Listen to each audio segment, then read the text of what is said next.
ഹോസ്ദുർഗ് ശ്രീ രാജേശ്വരി മഠത്തിൽ വെള്ളിയാഴ്ച വിശേഷാൽ പൂജ നടന്നു. നൃത്ത അരങ്ങേറ്റവും ശ്രദ്ധേയമായി. കൊല്ലൂർ ശ്രീ മൂകാംബിക ദേവി സങ്കല്പമുള്ള ഹോസ്ദുർഗ് രാജേശ്വരി മഠത്തിൽ വിശേഷാൽ പൂജ ഭക്തിസാന്ദ്രമായ അന്തരീക്ഷത്തിലാണ് നടന്നത്.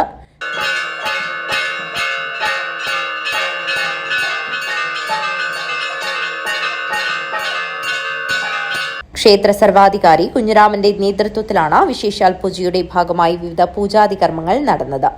പൂജയോടനുബന്ധിച്ച് ധനേഷ് കൃഷ്ണൻ, സ്വാതി ധനേഷ് ദമ്പതികളുടെ മകളായ അനേക ധനേഷ് അവതരിപ്പിച്ച നൃത്താർച്ചനയും നടന്നു.